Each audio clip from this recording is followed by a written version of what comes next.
at siya'y naniwala. Sapagkat hanggang sa panahong iyon, hindi pa nila nauunawaan ang sinabi ng kasulatan na kailangan munang muling mabuhay si Jesus mula sa kamatayan pagkatapos umuwi na ang mga alagad. So, yun yung transition ng events. Pero pagdating sa account ni Matthew, sa Matthew chapter 28, verse 1 to 8, pwede nyo tignan kung mabilis. Kung hindi man, ay babasahin ko na rin naman.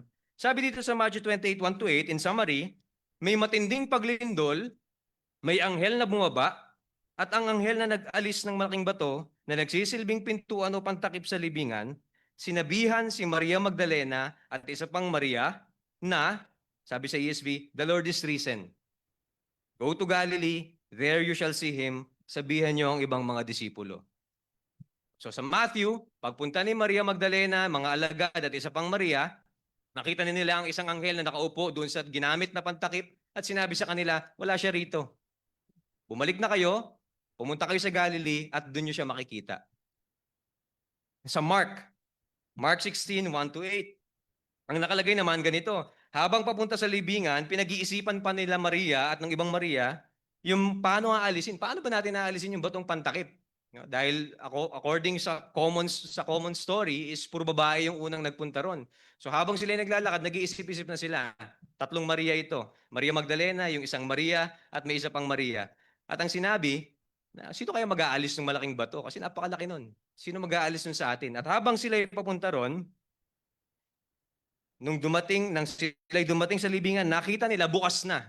Kay Matthew, pagdating nila, nakabukas, may anghel na nakaupo. Pero kay Mark, bukas na yung libingan pagdating nila, kaya't sila'y pumasok sa loob at nakita nila ang isang lalaki sa loob. May nakita silang isang lalaki na nasa loob din, nakaputi, at sinabi sa kanila, the Lord is risen, sabihan niyo ang ibang mga disipulo, pumunta kayo sa Galilee at doon niyo siya makikita. So halos parehas kay Matthew, pero magkaiba yung position kung nasaan yung anghel. Kay Matthew, nakaupo dun sa pantakip. Kay Mark, nasa loob na rin kasama nila. Pero kay John, ganun lang kadili. Pagdating nila Maria, wala ang ating Panginoon dito. Kinuha na sila. Bumalik na kagad sila. So kay Matthew, medyo elaborate. Pagdating kay Luke, nakita nila Maria na naalis na ang malaking bato. Luke 24, 1 to 12. Habang sila'y nasa loob ng libingan, may nakita silang dalawang lalaki na nakatayo, nakasama rin nila sa loob. At sinabi, bakit nyo hinahanap ang buhay sa lugar ng mga patay? Wala siya rito, muli siyang nabuhay. So itong apat na account ng resurrection ng ating Panginoon, seemingly may pagkakaiba-iba. Kay Matthew, kay Mark, at least kahit paano ay magkahalintulad o may similarity. Nakakita ng isang anghel, nakaputi, sinabihan sila, wala siya rito, pumunta na kayo sa Galilee at doon makikita niya kayo. Malinaw yung sinabi, ganun din kay Luke. Bakit nyo hinahanap dito? Nabuhay na nga. Bakit nyo hinahanap ang buhay sa lugar ng mga patay? Pero pagdating kay John, yung sinabi ni Maria kila Simon Peter at kay John, kinuha nila ang ating Panginoon. Kung titignan natin mga kapatid, o kung iisipin natin, ating paglalaruan ng ating isipan, mali ba ng pagkakasulat si John, kasama si John na bumalik? Mali ba ng pagkakapili yung mga church fathers na nag-compile ng New Testament at sinabing, tama naman yung sinabi, compile natin. Nagkamali ba sila dahil magkakaiba yung account? Nagkamali ba si Maria ng sinabi? Nagsinungaling ba si Maria na hindi niya lang muna sinabi kay Peter na nakakita na ako ng anghel Tapos sinabi nasa Galilee na. Tapos kesa sabihin niya yung totoo, sinabi niya na lang na hindi, kinuha nila yung Panginoon. No? Nagkamali ba si Maria? Nagkamali ba ang mga tao? Nagkamali ba tayo ng pagkaintindi dito mga kapatid? Of course, hindi. Itong gantong klase mga tagpo, hindi na tayo magdadwell doon sa mga discrepancy. Pero itong mga gantong klaseng tagpo, mga kapatid, ay natural na ipinapakita nga, ayon sa pagkakasulat ni John, yung limitasyon ng pangunawa ng isang tao na kung ano-ano yung naiisip, na kung ano-ano na yung nasasabi, kung ano-ano na yung pumapasok sa isipan, na maaaring hindi na sinulat ni John, pero yun yung sinabi lang ni Maria. Kinuha na nila ang ating Panginoon marahil sa sobrang kabalisaan, sa sobrang pagkagulat na wala nga yung Panginoon. Sinabi na nga nung anghel na buhay na magmuli, tapos sasabihin ni Maria, hindi, kinuha nila yung Panginoon. Anong gusto ipakita dito mga kapatid? Ito ba ay nagkataon lang na ganun yung pinakita sa atin? O may gusto pang ituro si John sa atin? No? At again, sabi ko nga, binanggit ko na kanina, na based sa pagkakasulat ni John ng mga narratives dito, pinapakita ni John yung reality na tayo mga tao sa ating kahinaan ng laman, may mga times na tayo nag-overthink. May mga times na tayo na hindi natin naiintindihan yung mga nangyayari sa paligid natin na kung saan iba yung interpretasyon natin na maaaring iba rin natin binibigyan ng kahulugan yung ating mga naririnig o yung mga nangyayari sa ating paligid. Pagkataranta, maaari. Overthink, maaari. Pagkabalisa, pagkalito, maaari. Pero hindi ito pagsisinungaling at hindi ito pambabaluktot o hindi rin ito pagkakamali ng kung sino man na nag-compile nito. Kundi ito ay natural na limitasyon ng isang tao. Kaya again, balik tayo dun sa verse 8. Sinabi din sa verse 8 kanina, binasa ko, hindi pa nila lubos na nauunawaan. Verse 8 to verse 9 ng John 20. At nakita niya at siya'y naniwala, verse 8. Pagdating ng verse 9, sapagkat hanggang sa panahon na yon, hindi pa nila nauunawaan kung ano yung nakasabi sa kasulatan. Nung sinabi dito na naniwala, hindi naniwala na nabuhay na magmuli. No? Naniwala lang sila na tama yung sinabi ni Maria na wala na nga doon sa libingan si Jesus. No? Kasi dinugtong yung verse 9 eh. Sabi sa verse 9, hindi pa kasi nila lubos na uunawaan. So pagdating nila doon, naniwala sila doon sa unang sinabi ni Maria, kinuha nila ang ating Panginoon. Pagdating ni Simon, Peter, at John, oo nga, wala nga si Jesus, kinuha nga nila. Kasi yung verse 9 again, hindi pa kasi nila nauunawaan. Hindi pa nila lubos nauunawaan yung sinasabi sa kasulatan. Diinan lang natin konti ito mga kapatid. Sa ating pagiging Kristiyano, huwag tayong maging masyadong hard sa ating mga sarili. Huwag tayong masyadong maging malupit sa ating mga sarili at to the point na nadi-discourage na tayo o nagsi-self-pity. Maaring may mga nauunawaan yung kapatiran natin sa pananampalataya na hindi natin nauunawaan. So be it. Maaring yung ibang kapatiran natin na dumadanas ng same na problem na meron tayo, iba yung kanilang approach sa approach natin, so be it. Kung kaya nilang dalhin ng isang linggo na wala silang makain at tayo hindi natin kayang dalhin ng isang linggo na walang makain, so be it. Kung tayo nagiging aligaga sa mga kakulangan, sa panggastos at yung iba nating kapatiran ay hindi, so be it mga kapatid. No? Hindi unique yun. Hindi yun abnormal sa isang Kristiyano. Kundi normal sa atin, sa ating mga nakakaniig, naririnig ang ating Panginoong Hesus linggo-linggo, normal na may mga moments sa ating buhay, sa ating pagiging Kristiyano, na tayo nababalisa, na tayo nalilito, na tayo napanghihinaan, na tayo'y nalulugmok. No? Obviously, lugmok sa kasalanan, lugmok sa kahinaan ng laman, sa pangunawa na limitasyon ng ating utak. At again, mga kapatid, hindi yun kaibahan sa ating mga mananampalataya. May mga tanong tayong bakit? Bakit ba nangyayari ito sa akin? Bakit ba ito nangyayari sa aming mag-asawa? Bakit ba ito nangyayari sa church? Bakit ba ito nangyayari sa business ko? Bakit ba ito nangyayari sa trabaho ko? Bakit ba ito yung nangyayari, even though pinlano na namin ito maigi, bakit ito pa rin nangyayari? Bakit narinig ko na sinasabi ni Pastor Kirby, sinasabi ng mga elders at tumatayo dito sa harapan, pinapaalalahanan na mapagpala ang Panginoon. Pero bakit may mga times na wala akong nararamdaman sa Panginoon at nagdududa ako sa Kanya? Bakit ganun? May mga tanong tayo mga kapatid na bakit. Salamat sa Diyos na kung yung ilan ay nasagot na sa mga oras na ito. Pero may mga bakit pa rin na tanong tayo na hindi natin kayang sagutin hanggang sa mga oras na ito. At meron din, maaari din mga kapatid, na meron tayo mga tanong na makamatayan lang natin, hindi pa natin masasagot. And so be it.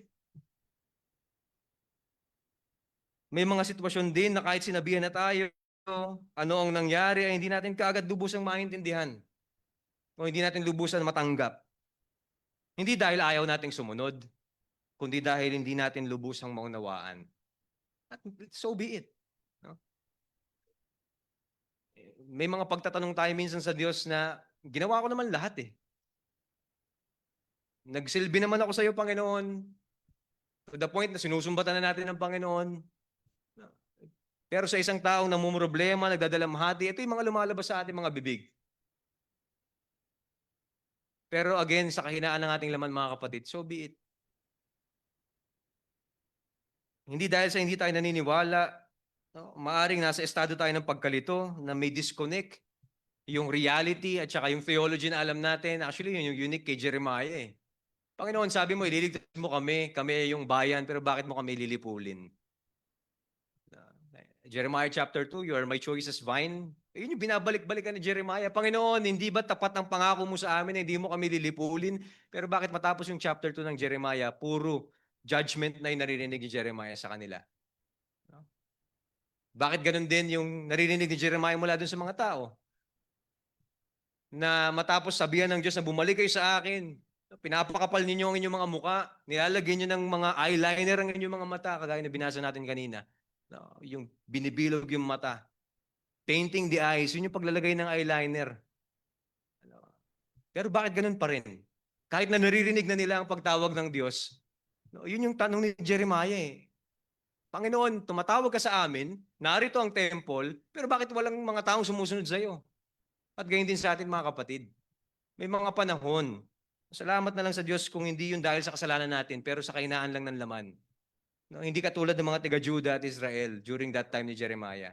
May mga ganun talagang instances mga kapatid, na narinig na natin, sinabi ng linggo, at pagdating ng Lunes hanggang Sabado, nakakalimutan natin. Isang, I believe, hindi naman siguro unique sa amin to sa LCC, ano?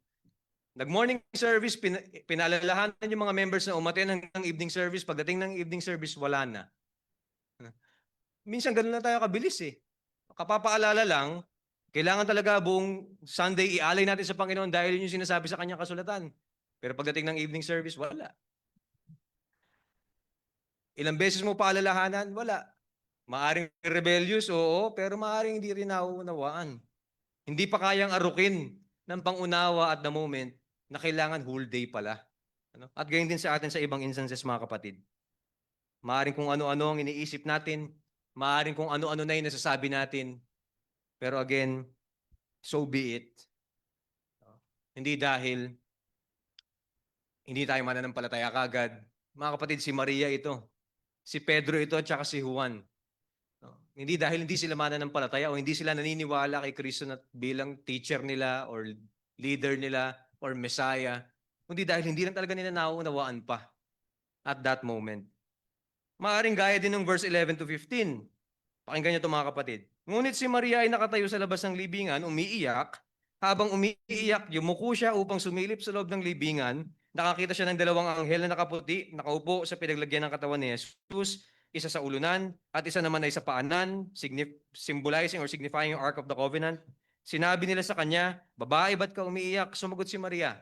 Consistent naman si Maria at ito yung isa sa mga verses na nagpapatunay na tama rin yung sinabi ni John. Unang reason ni Maria, kinuha nila ang ating Panginoon. At hindi nagsisinungaling si Maria. Yun talaga yung pangunawa niya. Kasi nung tinanong siya ng anghel, yun ulit yung sinabi niya. Bakit ka umiiyak? Sumagot si Maria, kinuha nila ang aking Panginoon at hindi ko alam kung saan siya nilagay. Bagamat sinabihan na si Maria ng mga anghel, according kay Matthew and Mark, pero dahil sa pagdadalamhati, sa pagkalungkot, kung paano nakita ni Maria yung senaryo na yun, nung nakita niya na wala na ang kanyang Panginoon, yun na yun yung tumatak sa kanyang isipan at yun yung nagiging cause ng kanyang pagkalugmok. Yung kahinaan ng kanyang pangunawa. Matapos niyang sabihin ito, lumingon siya at nakita niya si Jesus na nakatayo. Subalit, hindi niya pa alam na ito ay si Jesus. Sinabi ni Jesus sa kanya, "Babae, bakit ka umiiyak? Sino ang hinahanap mo?" Napagkamalan niyang hardinero si Jesus at sinabi niya rito, "Ginoo, kung ikaw ang kumuha sa kanya, sabihin mo kung saan mo siya inilagay at kukunin ko siya." Ito niyo mga kapatid.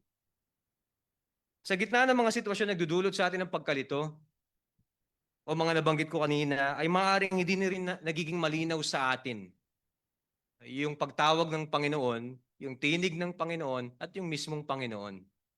May mga pagkakataon sa buhay natin. Again, ito naman yung going towards the extreme. Hindi natin nauunawaan yung sitwasyon, nananangan tayo sa sarili nating karunungan, to the point na nagiging blurry na kung sino ang ating Panginoon at ano ang tinig niya. Kagaya ni Maria, ang tingin niya kay Jesus, hardinero. Kasama niya si Jesus for the span ng ministry ni Jesus sa earth, bago yung death and resurrection. Alam niya yung tinig ng ating Panginoon dahil nagtuturo ang ating Panginoon sa kanila. Pero nung narinig ni Maria ang tinig, "Babae, bakit ka umiiyak?"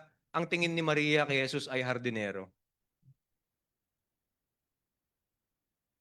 Pero ganun pa man mga kapatid, lumayo ba ang Diyos? Nagalit ba ang Diyos kay Maria?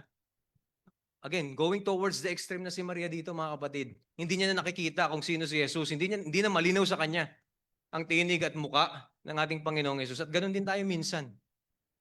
Ilang beses pinaalalahanan, ilang beses pinagsabihan, kinausap na ng elders, ng consistory, ng pastor, pero hindi pa rin umaalis sa kasalanan ginagawa. Ito yung habag ng Panginoon sa atin mga kapatid.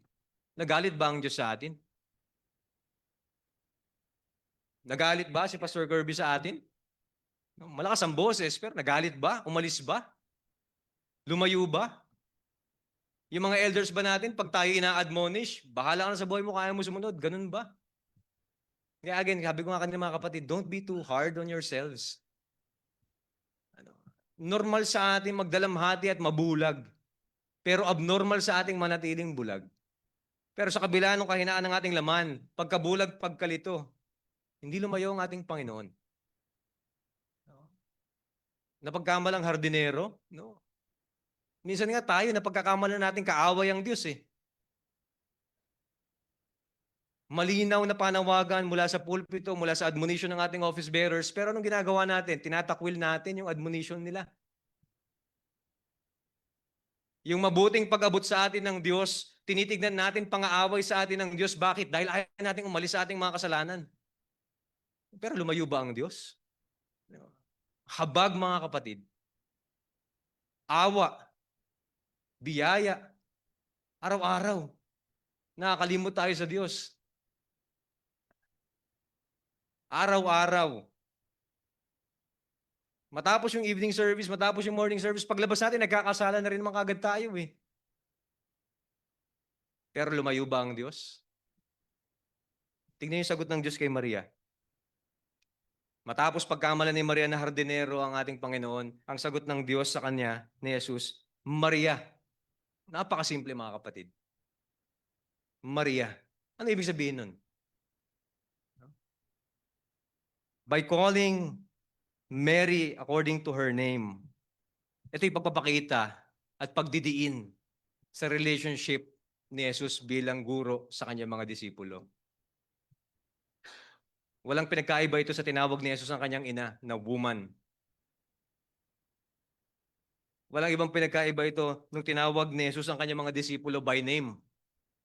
Ito'y pagpapakita ng closely tied or closely knit na relationship ng ating Panginoon sa kanyang mga alagad, mga disipulo. Sinabi ba ni Jesus sa kanya, ano ka ba naman, Maria? Hindi eh. Sinumbatan pa ba ni Jesus si Maria? Hindi. Pinaalala kay Maria sa gitna ng kanyang kalituhan, kabalisaan, at sariling pananangan sa kanyang pangunawa, ipinaalala ni Kristo, Maria, ako ito. Sa pamamagitan ng pagpapaalala ng relasyon nilang dalawa bilang guro at pagmamahal ng ating Panginoon. Mga kapatid, may mga panahon na hindi natin nakikilala ang Diyos, pero palagi tayong nakikilala ng Diyos.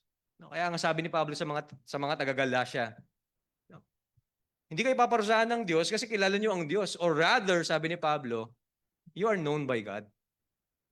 Kilala tayo ng Diyos by name. Hindi nanguhula ang Diyos na tinawag tayo o yung mga gustong pumunta.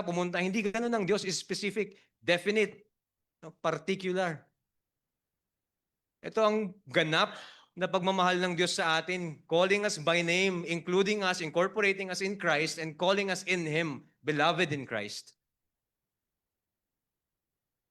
Kaya again mga kapatid, wala tayong ibang pwedeng explain dito kundi biyaya ng Diyos at pagmamahal sa atin na sa kabila ng ating pagkalito, pagkalimot sa Kanya, siya ay hindi nakalimot at patuloy tayong pinagpapala at binibigyan ng kapayapaan. At nang maulinigan ni Maria ang boses ni Kristo, tignan niyo ang sagot naman ni Maria, Rabboni. Kaya ako sinabi kanina na yung emphasis ng relationship ng teacher and student, dahil yun yung sagot ni Maria sa kanya, Rabboni. Mary reciprocating the same amount of love You call me by name, you are my teacher, and I must call you with respect and utmost love, Rabboni, my teacher. Kaya sana sa church, mga kapatid, no, maramdaman natin ito. Maganda ito sa atin sa personal eh. Mahal nga ako ng Diyos. Nakikilala nga ako ng Diyos sa pamagitan ng pangalan ko. Pero huwag natin makalimutan, mga kapatid, nakasama ang church doon sa pagmamahal ng Diyos na ipinapaabot sa bawat isa sa atin. Kung paano ipinakita ni Jesus kay Maria ang pagmamahal at pangunawa, hindi yun nanatili kay Maria. At nakita rin naman natin sa mga disipulo, it transcends individualism. At sana ganun din sa atin, mga kapatid. Yung pangunawa na natatanggap natin sa Diyos ay ibigay din natin sa kapwa natin mananampalataya. Yung pagmamahal na natatanggap natin sa Diyos ay ibigay din natin sa kapwa natin mananampalataya. Yung pagpapatawad, yung hospitality, yung kagandahang loob na nakuha natin mula sa Panginoon na ipinaparanas sa atin araw-araw, yun din ang iparanas natin sa bawat isa, araw-araw. Kaya ang security natin, mga kapatid, sa gitna ng kalituhan at kabalisaan, wala tayong ibang lalapitan kundi ang ating Panginoong Hesus. At nasaan ang ating Panginoong Hesus? Nasa ating kalagitnaan. The church is the tangible, visible manifestation ng arms ng Diyos na yumayakap sa atin. Kaya ang sabi ni Pablo, di ba, rejoice with those who rejoice, suffer with those who suffer. Pakialamanan, mga kapatid. And I hope yung pangunawa na gusto nating makuha mula sa Diyos ay siyang ibigay din natin sa kapwa natin mananampalataya.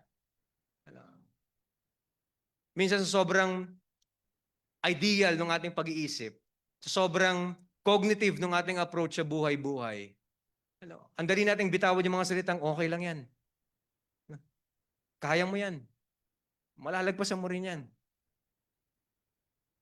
Pero hindi, without even thinking na ano nga ba talaga yung pinagdadaanan ng kapatid ko na ito? Bakit hindi niya maintindihan na okay lang yung kanyang kalagayan? No. Tayo nga, mga kapatid ganito na lang isipin nyo. Hindi nga natin naisip na hindi okay yung kalagayan natin Tayo'y sadlak sa kasalanan. Pero while we are still sinners, Christ died for us. Pumunta siya sa atin. Bumaba siya sa atin. Hindi para unawain pa yung ating sitwasyon kasi naiintindihan niya dahil alam niya yun. Kundi para maipakita na ang Diyos mismo natin na makapangyarihan sa lahat ay naranasan yung ating mga naranasan. Kaya able siyang makisimpatize at empathize sa atin. At nawa ganun din tayo, mga kapatid. Kung paano na-uplift yung spirit ni Maria during that time nang marinig niya ang tinig ng Panginoon, sana sa mga kapatid nating nangihina sa pananampalataya, nagugulumihanan, nababalisaan, nalilito, maging daluyan tayo ng salita ng Diyos na nagbibigay ng kapayapaan sa bawat isa. Nawa through us, mga kapatid, wala mapanghinaan ng sobra to the point na tumalikod na lang sa church. Wala mapanghinaan ng sobra to the point na pinag-uusapan na lang siya sa church. Walang makapagsabi na ako'y ng problema, pumasok ako sa field of grace, paglabas ko, mas lalo ako ng problema. Sana walang ganun, mga kapatid. Dahil ang salita ng Diyos na madaloy sa atin ay iisa, ito'y nagbibigay ng kapayapaan at patuloy na nag-uplift ng ating mga spiritong nanghihina. Naway maging daluyan tayo ng pagtawag ng Diyos sa bawat isa sa atin, sa ating mga pangalan, at paalalahanan na tayo'y mga minamahal ng Diyos, na sa kahit anong kalagayan pa tayo, mga kapatid, tayo'y patuloy na niyayakap at inaabot. Kinakanlong, ginagabayan, upang ultimately manumbalik at mas maging maigting ang pananampalataya sa Kanya. Another thing, mga kapatid, parallel nung experience ni Mary, doon na tayo sa 21 verses 1 to 8. Itong chapter 20 at 21, parallel itong dalawa. Same, different story, different characters. Maria, si Peter yung isa, pero same yung gustong ipahiwatig sa atin ni John. After masumpungan ni Maria ang kapayapaan sa pagtawag ng Diyos sa kanya, matapos maintindihan ng sinabi ng anghel sa kanya na nabuhay na magmuli ang ating Panginoon, bumalik si Maria sa mga alagad kung saan sila nagsasama-sama habang nakasara ang pintuan. Verse 19 and 26.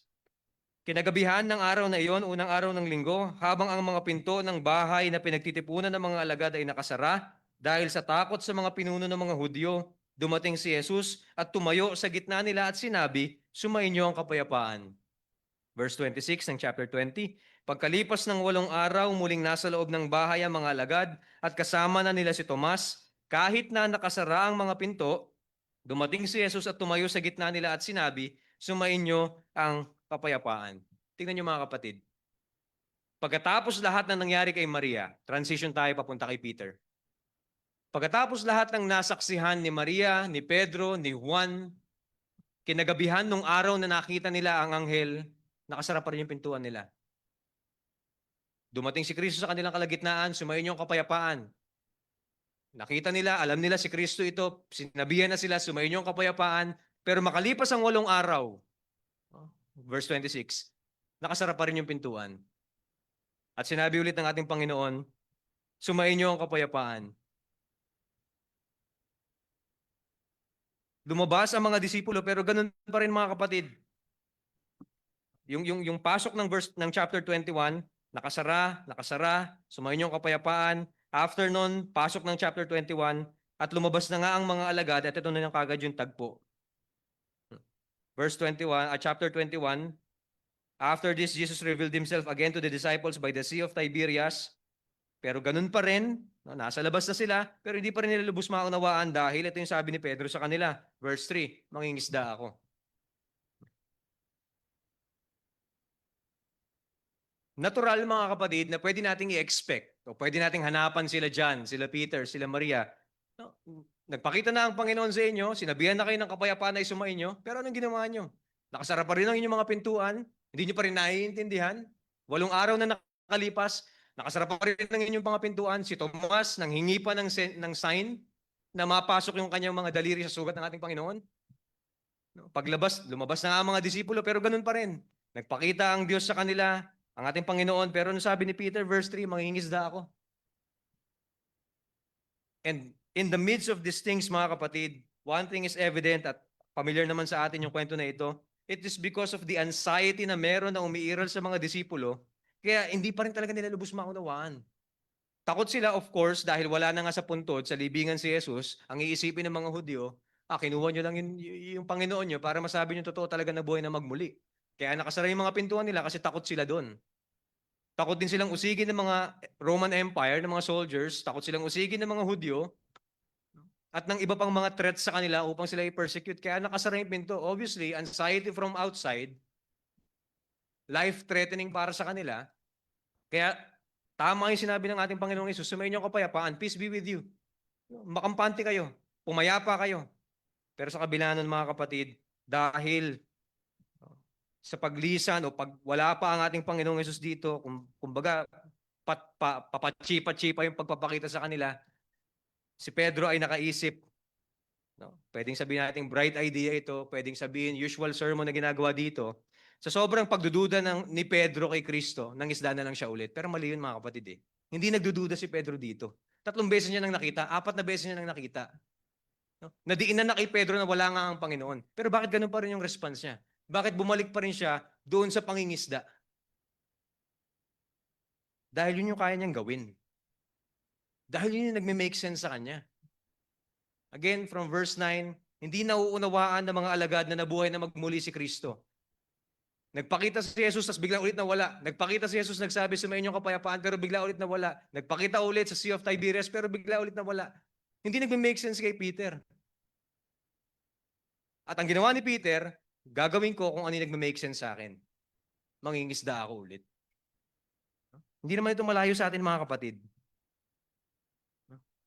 Tayo sa gitna ng ating mga anxieties, sa gitna ng mga bagay na hindi natin naiintindihan, ang immediate na gagawin natin ay gawin yung mga bagay na naiintindihan natin. Pag meron tayong mga bagay na hindi kayang arukin, ang unang-unang gagawin natin, yung mga bagay na kayang arukin ng ating pangunawa. Paano ko nasabi yun mga kapatid? Pag tayo stress sa trabaho, sino ang napagbubuntungan natin? Hindi tayo makaganti sa work eh. Pag uwi sa bahay, bubulyawan yung anak, aawayin yung asawa. Hindi ito unique mga kapatid. Hindi ito once in a blue moon nangyayari. Lagi nangyayari yun. Pag stress ka sa labas, pagdating mo sa office, bad trip ka. Pag bad trip ka sa office, pag uwi mo sa bahay, bad trip ka. Pag may hindi nagme-make sense sa'yo, ang bilis mong mairita. Bakit? Kasi yung pagiging irritable ang mas nagme-make sense sa'yo. Awayin ko na lang lahat para ma-prove ko yung point ko. Pag tayo'y nakaramdam ng panliliit, ano yung gusto natin gawin? Maramdaman natin na tayo'y malalaki. Bakit yung mga kabataan nalululong sa online games? Kasi doon naririnig nila na sinasabi sa kanila, mythic. Dahil doon, naririnig nila, sinasabi nila, victory. Dahil doon, nakakapatay sila na walang kaso. Simpleng-simpleng, sabihin natin psychology yun mga kapatid, pero ganun talaga ang tao. Naghahanap tayo ng small wins. Pag stress tayo, shopping. Kaya nga na-invento yung salitang stress eating. Pag stress tayo, bakit? Gusto natin gumaan yung pakiramdam natin at one way to do that is to eat. Kahit nga wala tayong pera, add to cart, add to cart. Di ko naman check out eh. Pero yun kasi yung magaan at nagme-make sense sa atin. Wala akong pera ngayon eh. Pero hahanap ako ng mga bagay na gusto ko para maramdaman ko na kaya ko naman bilhin to eh. May SPay naman. Pero yun mga kapatid, natural at hindi yun kaiba kay Pedro din. Na mananampalataya. Na nakasalamuha ang ating Panginoon. Kaya tayo mga kapatid, again, don't be too hard on ourselves. Sa mga panahon talagang hindi natin alam kung saan pupunta, natural, babalik tayo dun sa nakasanayan natin. Even nga sila dyan eh. Ano sabi ng mga ibang disipulong mangingisda din? Sama kami sa'yo.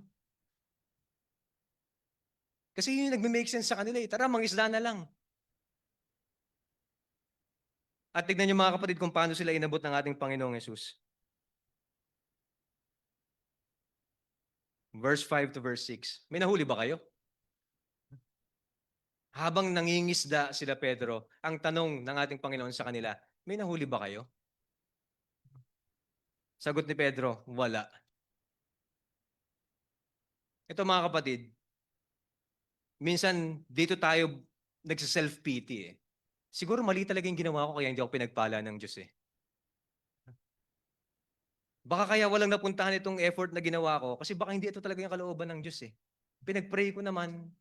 No? Kasama ko naman yung office bearers at yung buong church na nanalangin dito. Pero bakit wala pa rin? Siguro mali nga talaga yung ginawa ko. Hindi ganun mga kapatid. No? Yung pagpapala ng Diyos sa atin ay hindi nakadepende sa ginagawa natin. Malinaw yung sinabi ni Pablo sa Ephesians chapter 1.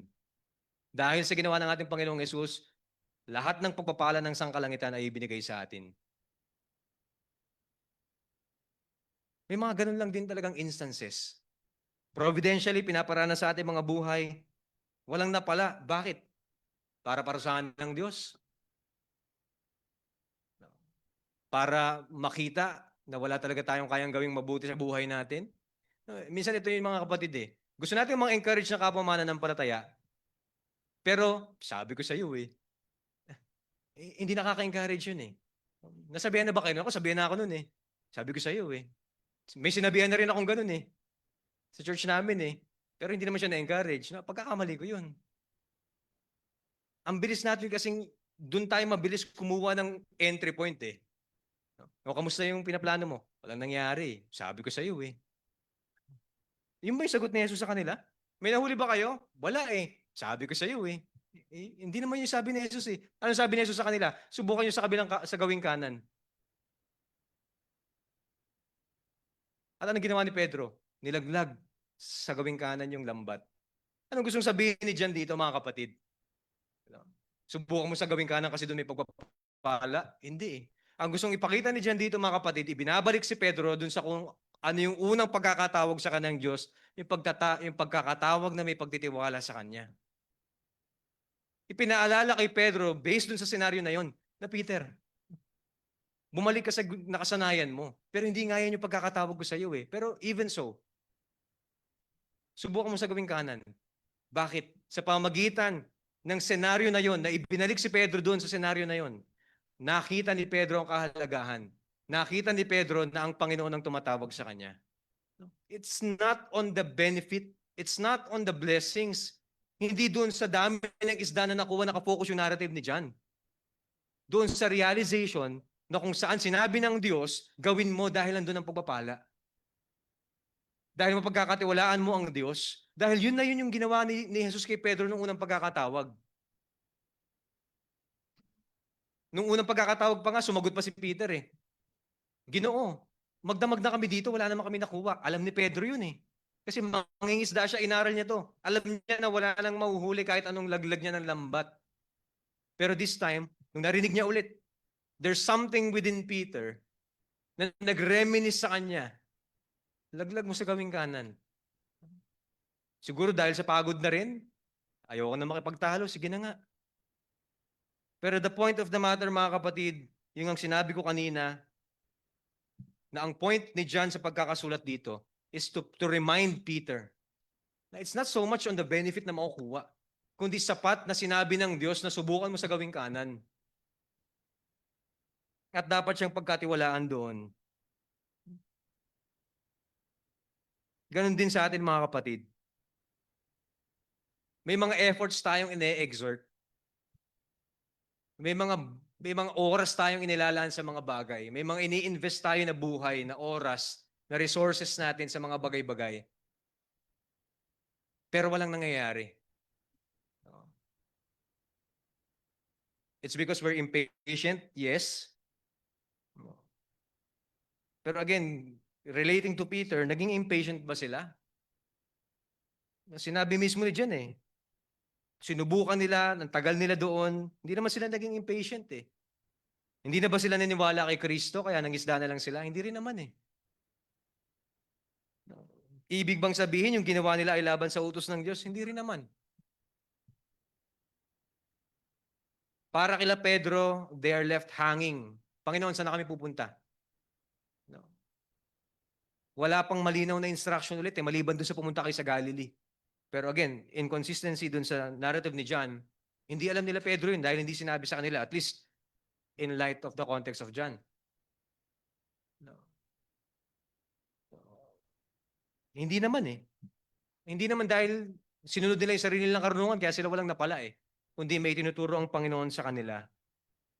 In relation sa atin, mga kapatid, in relation sa paghihintay, may mga moments na all efforts exhausted, all resources nilabas na, all cards ay nilay na natin. Pero kailangan pa rin natin maghintay. Personal experience, mga kapatid, for 2 years we are praying na magkaroon kami ng baby. Yung sinasabi ko sa inyo kanina na nang-encourage na ang bilis mag-isip ng salita, na puro salita lang, ako yun eh. Sinasabi ko lang sa asawa ko, maghintay lang tayo. Manalangin lang tayo. Okay lang yan. Hindi nga okay eh. Lalo sa babae. No? Unti-unti ko naunawaan na hindi okay sa babae yung ganun. No? Dahil sila nakaka-experience eh. Hindi yung anticipation, yung building anxiety. Pag malapit na yung period, i-expect na sana wala, pero meron. No, ang hirap nun sa mga babae. At lagi ko sinasabi sa asawa ko, maghintay lang tayo, maghintay. Napapa-question na nga minsan din eh, Lord, tama ba? Ito ba yung gusto mong gawin namin? Nag-a-apply ng trabaho yung asawa ko, naghahanap din ako ng malilipatan na trabaho, walang binibigay ang Diyos sa amin. Panginoon, ano ba ang gusto mong mangyari sa buhay ko? Nahirapan yung asawa ko, nalulungkot yung asawa ko, wala rin akong trabaho, wala kaming anak. Anong gusto mong gawin namin? Dahil ba mali kami? Dahil ba nagkasala kami? Hindi naman eh. Pero may tinuturo ang Panginoon na mas mahalaga pa dun sa gusto namin makuha. Yung patience. No? At yung pag-stretch sa ating patience, mga kapatid, hindi rin naman unique yun. Even si David nga how long, O Lord?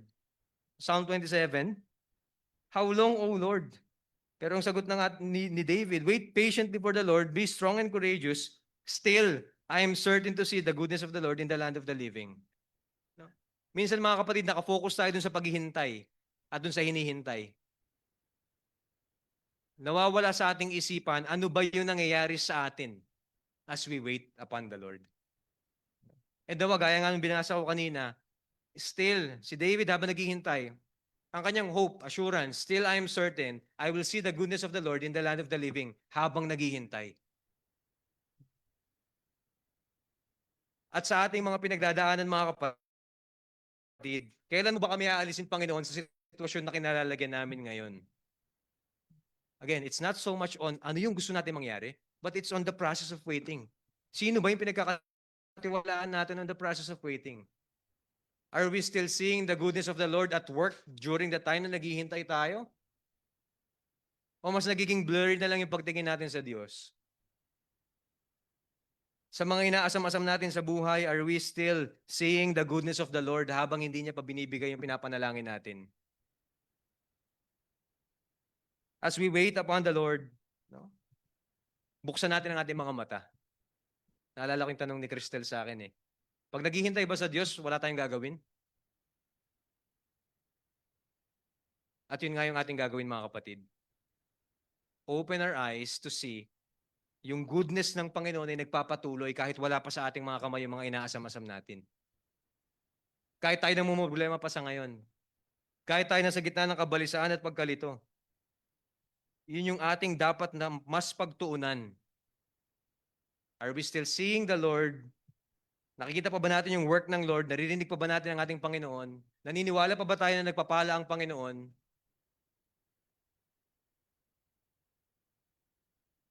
Because hanggat hindi pa binibigay ng Diyos yung ating mga pinapanalangin, ibig sabihin nun, mas mahalaga pa rin na maghintay tayo kaysa makuha natin agad yung ating pinapanalangin. Ganun din naman lahat sa mga kapatid, even sa losses, pagkalungkot.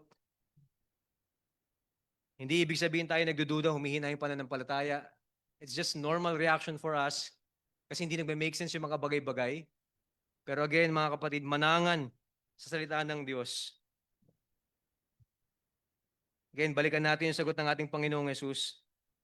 Hindi niya sinabing tumigil kayo. Wala kaming nakuha dito. Hindi sinabi ng Diyos na tumigil kasi kayo dyan. Hindi sila pinagalitan ng Diyos na huwag niyo na kasing gawin yan. Hindi sinabi ng Diyos sa kanila, sino ba kasi nagsabi sa inyo na mangisda kayo ulit? Hindi nanumbat ang Diyos. Never tayong susumbatan ng Diyos, mga kapatid, kundi sa ating mga ginagawa na effort para maibsan, naroon pa rin ang pagpapala ng Diyos. Gracious call, ihagis sa kabilang banda. Sinabi kay Pedro ng alagad, siya ang Panginoon. And then that's the time na nakita na ni Pedro nga na ang ating Panginoon ang tumatawag sa kanila. Obviously, sabi ko kanina, binabalik si Pedro doon sa sitwasyon kung saan niya makikilala ang Panginoon. This is a perfectly orchestrated event. Perpektong pagkakalakip-lakip ng event sa buhay ni Pedro. And the response of Peter ay excitement. Hindi dahil nakahuli ng marami, kundi dahil nasumpungan niya muli ang biyaya ng ating Panginoon. Nilagay si Pedro sa ganitong sitwasyon hindi para parusahan, kundi para panumbalikin. Parehas ni Maria, it seems blurry yung mga pangyayari. It seems nawala bigla. Nilagay sa isang sitwasyon na ikinagulat, ikibinalisa. Ganon din kay Pedro, nilagay sa isang sitwasyon na alam ko to pero ba't wala akong nakukuha? Dahil mas mahalaga na maulinigan, makita, masumpungan nila ulit ang salita ng Diyos na mapagpala. Bago naman nakita ni Pedro yung mukha ni Kristo, narinig niya muna yung pagtawag.